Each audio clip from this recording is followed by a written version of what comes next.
홍성윤을 둘러싼 가장 큰 궁금증은 노래 실력보다 먼저 가족이었다. 미스트롯 4무대에서 미의 자리에 오른 뒤 사람들은 물었다. 저 목소리를 만든 사람은 누구였을까?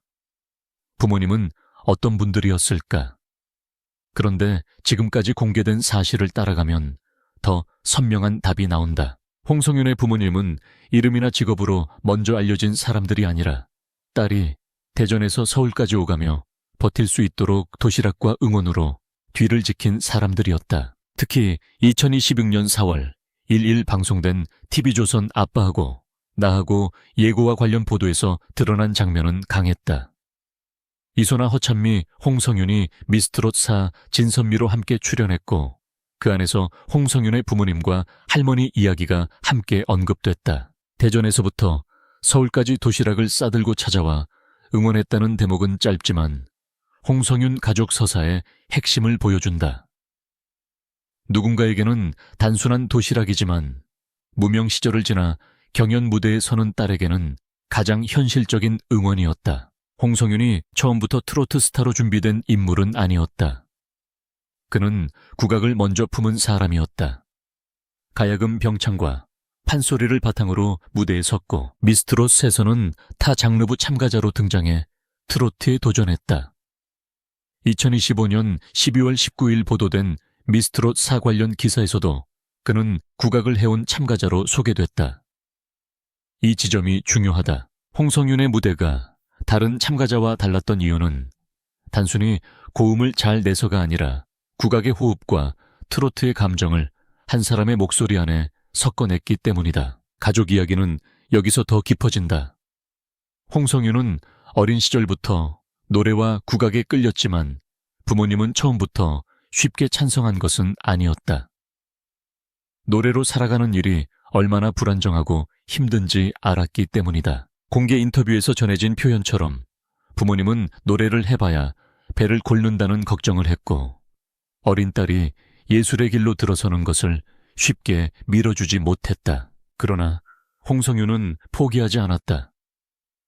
결국 국악학원에 다니게 됐고 가야금 병창을 시작한 지 2달 만에 대회에서 2등을 하며 재능을 증명했다. 이 장면은 홍성윤 이야기에서 첫 번째 전환점이다.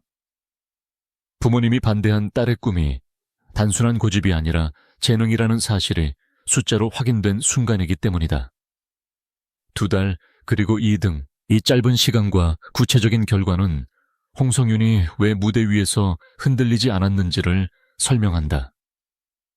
누군가에게 국악은 오래 배워야 겨우 시작되는 길이지만 홍성윤에게는 어린 시절부터 몸이 먼저 반응한 길이었다. 그럼에도 미스트롯사는 전혀 다른 시험대였다. 국악 무대에서는 익숙한 호흡이 통했지만 트로트 오디션은 대중 앞에서 바로 감정이 평가되는 자리였다. TV조선 미스트롯사는 2025년 말부터 본격적으로 화제를 모았고 홍성윤은 그 안에서 낯선 장르에 들어온 도전자로 주목받았다. 사람들은 국악을 하던 참가자가 트로트의 꺾기와 감정을 어떻게 소화할지 궁금해했다. 하지만 홍성윤은 그 질문을 무대에서 답했다. 판소리로 다져진 발성가야금 병창에서 익힌 장단감, 그리고 트로트가 요구하는 애절함을 한꺼번에 보여줬다. 홍성윤의 가족 중 또 한 사람 빼놓을 수 없는 인물이 있다.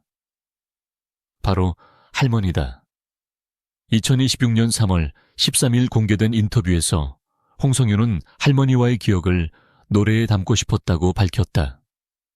특히 미스트롯 4 무대에서 인연을 부를 때 할머니를 떠올렸다는 이야기는 많은 시청자에게 강하게 남았다. 이 장면은 단순한 효심의 표현이 아니었다.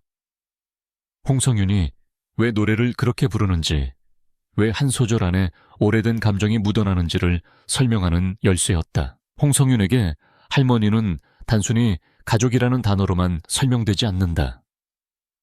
무대 뒤의 기억, 어린 시절의 정서, 그리고 노래의 이유와 연결된 존재다. 그래서 그가 인연을 부를 때 관객이 느낀 감정은 기교가 아니라 기억에 가까웠다. 노래 한 곡 안에 한 사람의 삶과 가족의 시간이 들어가면 시청자는 그것을 금방 알아본다. 홍성윤의 무대가 눈에 띈 것도 바로 이 때문이다. 대전이라는 지역도 그의 이야기에서 중요한 배경이다. 홍성윤은 대전의 딸로 불릴 만큼 지역과의 연결이 강조됐다. 대전 천동초등학교와 은호송중학교를 다닌 이력도 보도에서 언급됐다. 서울 중심의 방송 무대에 서기 전 그는 대전에서 자라고 배우며 자기 목소리를 키웠다. 그래서 대전에서 서울까지 도시락을 싸들고 찾아왔다는 부모님의 이야기는 더 설득력 있게 다가온다. 거리는 단순한 이동이 아니라 딸의 꿈을 향해 가족이 함께 건넌 시간이었다. 많은 사람이 부모님은 누구냐고 묻지만 여기서 조심해야 할 부분도 있다. 현재 공개적으로 확인되는 자료에서 홍성윤 부모님의 실명 직업 상세한 개인 이력은 명확하게 드러나 있지 않다.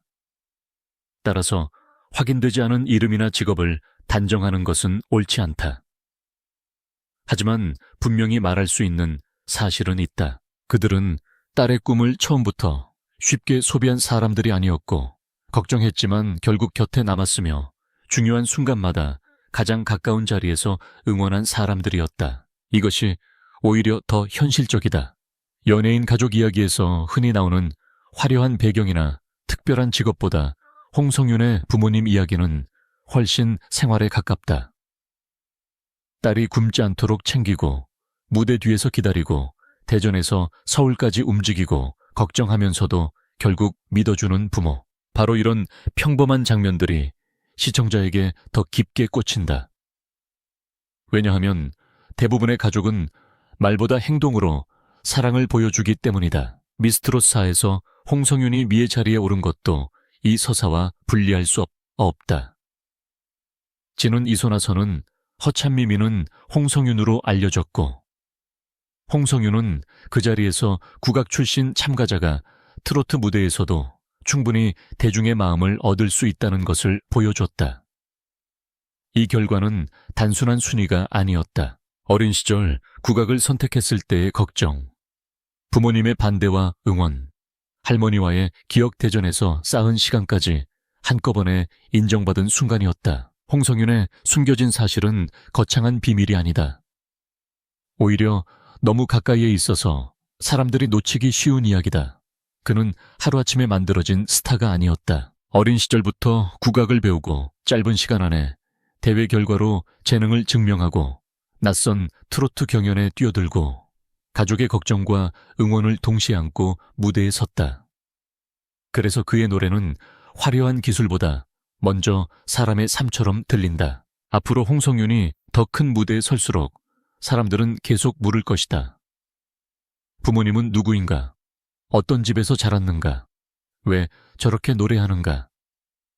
그 질문의 답은 이미 여러 장면 속에 있다. 대전에서 서울까지 이어진 도시락 처음에는 걱정했지만 결국 딸의 재능을 인정한 부모님 할머니를 떠올리며 부른 인연, 그리고 국악에서 트로트로 넘어온 긴 호흡. 이 모든 것이 홍성윤이라는 이름을 만든 진짜 배경이다. 여기서 중요한 것은 홍성윤의 이야기를 자극적인 가족 폭로로 소비하면 안 된다는 점이다. 부모님의 이름이 무엇인지 어떤 직업을 가졌는지보다 더 중요한 것은 그들이 어떤 방식으로 딸의 삶에 남아있었느냐다. 공개된 장면을 보면 그 답은 분명하다. 부모님은 딸의 선택을 걱정했고 동시에 딸이 무너지지 않도록 지켜봤다. 예술을 직업으로 삼겠다는 말은 가족에게 늘 기쁨과 불안을 함께 준다. 안정된 길이 아니기 때문이다. 그러나 홍성윤은 그 불안을 무대 위에서 실력으로 바꿨고 부모님은 그 과정을 가장 가까운 곳에서 지켜본 사람들이었다. 미스트롯 사유 홍성윤을 바라보는 시선도 달라졌다. 처음에는 국악인이 트로트 경연에 나왔다는 호기심이 컸다. 그러나 시간이 갈수록 사람들은 그의 목소리보다 먼저 표정을 보게 됐다. 노래를 시작하기 전 숨을 고르는 모습 한 소절을 길게 끌고 갈 때 흔들리지 않는 발성 감정이 커질수록 과장하지 않는 태도, 이 모든 것은 하루아침에 만들어지지 않는다. 어린 시절부터 쌓아온 훈련 가족의 응원, 그리고 자신이 선택한 길을 끝까지 버틴 시간이 겹쳐져야 가능한 일이다. 홍성윤이 더 특별하게 보이는 이유는 화려한 배경을 앞세우지 않았기 때문이다. 그는 자신을 설명할 때 거창한 수식어보다 노래로 먼저 증명했다. 국악은 그에게 뿔이었고 트로트는 새로운 무대였다. 두 장르 사이에는 차이가 크다. 국악은 긴 호흡과 장단의 깊이를 요구하고 트로트는 짧은 순간에 대중의 감정을 붙잡아야 한다. 홍성윤은 그 사이를 억지로 넘지 않았다. 자신이 가진 국악의 색을 지우지 않고 트로트의 감정 안으로 천천히 들여보냈다. 그래서 그의 노래는 익숙하면서도 낯설었고 낯설면서도 설득력이 있었다. 또 하나 눈여겨볼 점은 가족의 응원이 방송용 장면으로만 끝나지 않았다는 것이다. 대전에서 서울까지 직접 찾아왔다는 이야기는 단순한 에피소드가 아니다. 지방에서 활동하던 젊은 예술인이 전국 방송 무대에 서기까지 가족이 감당해야 하는 이동시간 비용 마음의 부담이 함께 담겨 있다. 도시락을 싸왔다는 말 속에는 돈으로 계산할 수 없는 정성이 있다. 유명해진 뒤의 축하보다 아직 결과를 알 수 없을 때 건네는 밥 한 끼가 더 큰 힘이 될 때가 있다. 그래서 홍성윤의 부모님은 공개된 정보가 많지 않아도 이야기 속에서 충분히 또렷하다. 그들은 앞에 나서서 딸의 인기를 설명하는 사람들이 아니라 뒤에서 딸이 버틸 수 있도록 생활을 챙긴 사람들이다. 할머니 역시 마찬가지다. 할머니를 떠올리며 부른 노래가 화제가 된 이유는 그 감정이 꾸며진 것이 아니었기 때문이다. 한 사람의 기억이 진심으로 무대에 올라오면 관객은 설명을 듣기 전에도 먼저 느낀다. 홍성윤의 인연 무대가 그랬다. 이제 홍성윤의 다음 과제는 분명하다. 미스트롯사의 미라는 결과를 넘어서 국악과 트로트를 잇는 자신만의 길을 더 선명하게 만드는 것이다. 이미 그는 가능성을 보여주었다. 부모님의 걱정을 실력으로 설득했고 할머니와의 기억을 노래로 남겼고 대전에서 시작한 목소리를 전국 시청자 앞에 세웠다. 남은 것은 그 목소리가 얼마나 오래 사람들의 기억에 남느냐다. 홍성윤의 숨겨진 사실을 한 문장으로 말하면 이렇다. 그의 뒤에는 특별한 직함으로 설명되는 부모님이 아니라 딸의 꿈이 흔들릴 때마다 현실적인 사랑으로 버텨준 가족이 있었다. 그리고 그 가족의 시간이 홍성윤의 노래 안에 들어가 있었다. 그래서 사람들은 그의 부모님이 누구냐고 묻다가 결국 홍성윤이 왜 그렇게 노래하는지를 보게 된다. 이것이 이 이야기의 진짜 핵심이다. 결국 홍성윤의 이야기가 시청자를 붙잡는 이유는 하나다. 그는 단순히 잘 부르는 참가자가 아니라 가족의 시간과 자기 선택의 무게를 목소리에 싣는 사람이다. 부모님은 공개된 이름보다 더 큰 방식으로 존재한다. 그들은 홍성윤의 무대 뒤에 있는 가장 조용한 힘이고 할머니는 그 노래 안에 남아있는 가장 깊은 감정이다. 그래서 홍성윤의 다음 무대가 더 궁금해진다. 이번에는 어떤 노래를 부를지가 아니라 그 노래 안에 또 어떤 삶의 장면을 담아올지가 궁금해지는 것이다.